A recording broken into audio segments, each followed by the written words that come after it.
Good morning, everybody, and welcome back to The Walk. Today is Tuesday, April 11th, and today we're going to be looking at what offense is, what offense is not.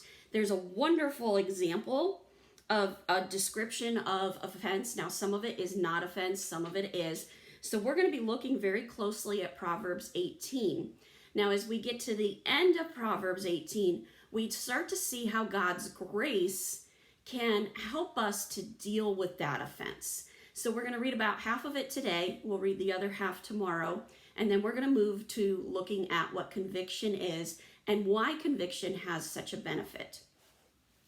So in Proverbs 18, it says, "Whoever isolates himself seeks his own desire. He breaks out against all sound judgment."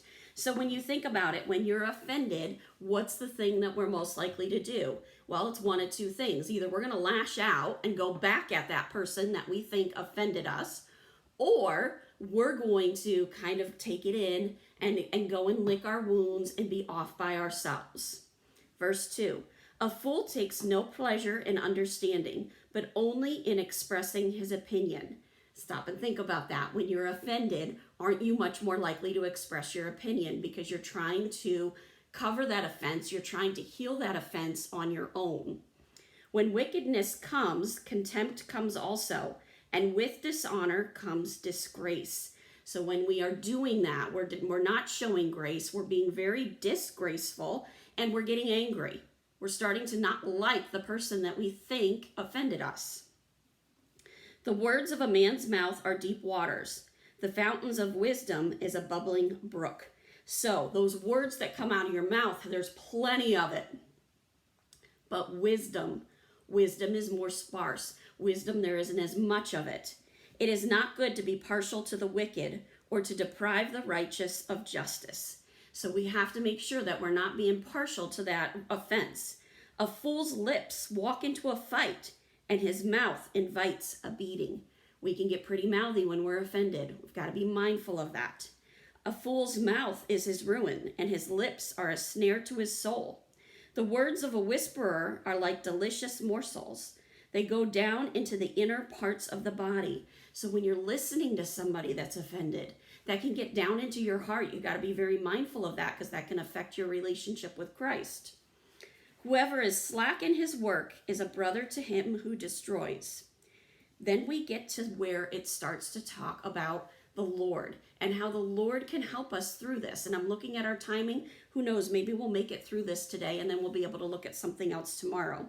"The name of the Lord is a strong tower. The righteous man runs into it and is safe." That's the correct response when you start to notice that you're feeling offended. You run to the Lord. Take it to the throne, not to the phone. "A rich man's wealth is his strong city, and like a high wall is his imagination. Before destruction, a man's heart is haughty, but humility comes before honor." Take that humble reaction rather than that offensive reaction. "If one gives an answer before he hears, it is his folly and his shame." Make sure you're really understanding the situation. There could be nuances within that situation that you're not even aware of. "A man's spirit will endure sickness, but a crushed spirit who can bear? An intelligent heart acquires knowledge, and the ear of the wise seeks knowledge." Again, go to that person that you're thinking offended you. Ask them what they really meant. "A man's gift makes room for him and brings him before the great. The one who states his case first seems right until the other comes and examines him." That's going to that other person. "The lot puts an end to quarrels and decides between powerful contenders. A brother offended is more unyielding than a strong city, and quarreling is like bars of a castle." We just looked at that verse yesterday. "From the fruit of a man's mouth, his stomach is satisfied.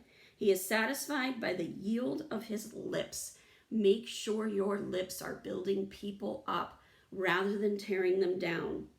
"Death and life are in the power of the tongue, and those who love it will eat its fruit. He who finds a wife finds a good thing and obtains favor from the Lord. The poor uses entreaties, but the rich answer roughly." When we're offended, we can answer very roughly sometimes.